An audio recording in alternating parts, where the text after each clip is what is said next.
1억 원을 반환한 시점과 이유에 대한 새로운 내용도 전해졌습니다. 앞서 공개된 김병기 의원과 강선우 의원의 통화 녹취록에는 이런 내용이 언급됐습니다. 돈 지금 돌려줄 테니까 돈 돌려주고 시작하자 그래요. 돈부터 돌려주세요. 그냥 아니 이거 통과시키고 안 시키고 어차피 이렇게 됐으니까 어차피 당신 기자회견 하면 할 거 아니냐. 돈 돌려줬다고 기자회견 할 거냐. 해라. 하든지 말든지 일단 돈부터 돌려주고 이거 좀 보자. 당신을 통과시키든 안 통과시키든. 그래가지고 이 건이 되겠지. 돈부터 돌려주세요. 돈부터. 그러니까 통과 뭐 이런 거를 먼저 생각하실 게 아니라 지금 돈부터 돌려주세요. 돈부터. 예. 한 언론을 통해 김경시 의원은 경찰에 진술한 내용을 이렇게 알려줬다라고 합니다. 어떤 내용이었습니까? 조선일보 단독 보도로 알려진 내용인데요. 2022년 6월 지방선거를 앞두고 당시 더불어민주당 강선우 의원에게 공천 뇌물 1억 원을 건넨 혐의를 받는 김경시 의원이 최근 경찰 조사에서 강 의원 측에서 뚜렷한 이유를 설명도 하지 않고 갑자기 지급했던 공천 헌금을 돌려줘서 의아했다. 이런 취지로 진술한 것으로 알려지고 있습니다. 김시 의원은 앞선 경찰 조사에서는 2022년 강 의원에게 1억 원을 줬고 그해 4월 공천이 확정되고 난 수개월 뒤에 돈을 돌려받았다. 이렇게 진술한 것으로 알려지고 있습니다. 예. 자, 돈을 돌려줘서 의아했다. 김경시 의원은 왜 이런 반응을 보였을까요? 네, 조선일보 보도에 따르면요, 정말 상당히 이례적인 상황이다라고 설명을 합니다. 통상 정치권에서 오가는 그 공천 대가성 뇌물은요, 공천이 성사되면 반환하지 않는 경우가 많습니다. 서로 윈윈인 셈이다 보니까 분란이 생길 가능성이 적기 때문인데, 반면 돈을 준 사람이 공천에 탈락했을 때는 뒷말이 날 것을 우려해서 반환하는 경우가 적지 않다는 건데요. 그런데 김경시 의원은 지난 2022년 4월 22일 강서 제1선거구에 민주당 서울시 의원 후보로 단수 공천이 됐는데, 그런데도 강 의원이 나중에 1억 원을 이제 돌려주며 반환을 하면서 이례적이라는 겁니다.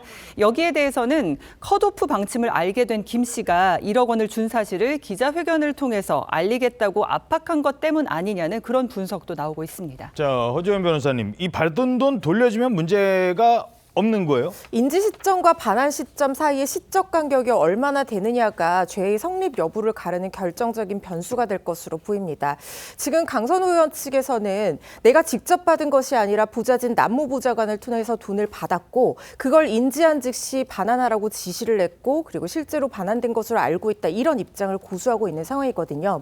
관련 판례를 보면 뇌물죄 같은 경우에는 돈을 받는 즉시 죄가 성립을 하지만 예외적으로 이것이 뇌물인지 모르고 있다가 받아서 확인을 하고 난 즉시 반환을 했다고 하면 이 뇌물을 자신의 것으로 하려는 불법 영득 의사가 없다라고 봐서 무죄가 선고됐던 그런 전례가 있습니다. 그렇지만 시점이 어느 정도 간격이 벌어진다라고 하면 원칙으로 돌아가서 돈을 받는 즉시 죄는 성립을 하고 돈을 나중에 돌려줬다는 상황은 양형사유로서 이른 참작될 뿐이기 때문에 강 의원 주장대로 그 현장에 있었던 것이 아닌지 아니면 김경시 의원과 남무보좌관 주장하는 것처럼 현장에 강 의원이 있었고 그게 돈이라는 것을 알았는지 이 부분에 따라서 이 죄의 성립 여부가 갈릴 전망입니다. 자, 무엇보다 말씀드린 대로 쟁점이 되는 부분이 강선우 의원이 1억을 직접 받았느냐 아니냐 하는 부분인데 이 통화 녹취록 내용 좀 더 들어보겠습니다. 어쨌건 그 1억 이렇게 그 돈을 갖다가 받은 걸 사무국장이 그러니까 보관하고 있었다는 거 아닙니까? 일반인들이 이해하기는 쉽지 않은 얘기들이거든요.